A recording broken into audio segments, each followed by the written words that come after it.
उत्तराखंड के मुख्यमंत्री पुष्कर सिंह धामी ने चंपावत में राष्ट्रीय ध्वज स्मारक का लोकार्पण किया और जनप्रतिनिधियों के साथ संवाद किया। इस दौरान उन्होंने कहा कि तिरंगा केवल झंडा नहीं बल्कि स्वतंत्रता सेनानियों के त्याग और बलिदान का प्रतीक है, जो हमें राष्ट्र सेवा के लिए प्रेरित करता है। मुख्यमंत्री ने बताया कि करोड़ों रुपए की लागत से 17 विकास परियोजनाओं का लोकार्पण और शिलान्यास किया गया है, जो क्षेत्र के विकास और आधारभूत सुविधाओं को मजबूत करेगी। उन्होंने कहा कि पीएम मोदी के नेतृत्व में उत्तराखंड विकास की नई ऊंचाइयों को छू रहा है।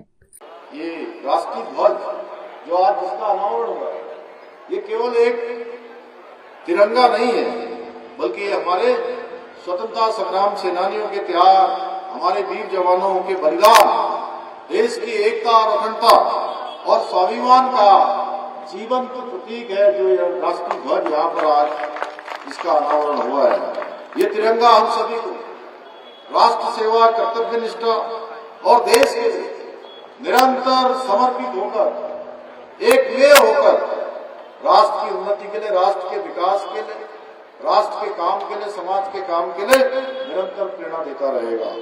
भाइयों बहनों, मुझे आज विशेष प्रसन्नता है कि आज हम चंपावत जनपद के लगभग 36 करोड़ रुपए के से भी अधिक की लागत की 17 विकास परियोजनाओं का आज यहाँ पर हमने लोकार्पण और शिलान्यास भी किया है। मुझे पूरा विश्वास है कि ये सभी योजनाएं इस चंपावत के विकास में, पूरे जनपद चंपावत के विकास में, इसकी आधारभूत सुविधाओं को मजबूत करने में, लोगों के जनजीवन को आसान बनाने में, उनको सुविधाएं देने में, उनके जीवन में सरलता हो, सुलभता हो, उनकी परेशानियां कम हो, उस दिशा में बहुत महत्वपूर्ण साबित होंगी।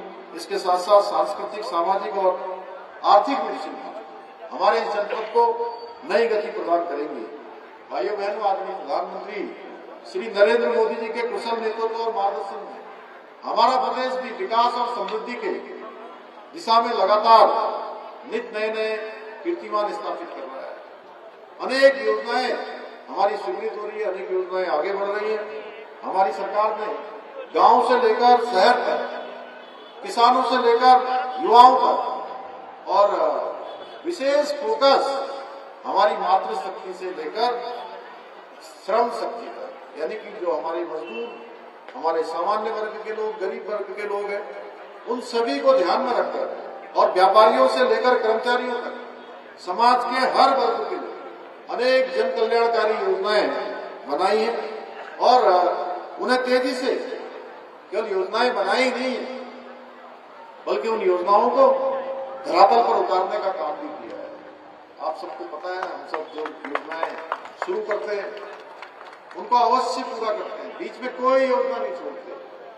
और गोलजू महाराज की कृपा से, यहाँ के सभी देवी देवताओं की कृपा से जिन योजनाओं का भी हमने शिलान्यास किया है, भगवान की कृपा से और आप सबके आशीर्वाद से, आप सबकी शुभकामनाओं से, वो सभी योजनाएं पूरी हुई है, बीच में कोई योजना रुकी नहीं है। जनपद चंपावत को एक आदर्श और श्रेष्ठ जनपद बनाने के लिए अपने संकल्प को साकार करने की दिशा में हम तेजी से आगे बढ़ रहे हैं, अनेक विकास योजनाओं को आगे बढ़ा रहे हैं।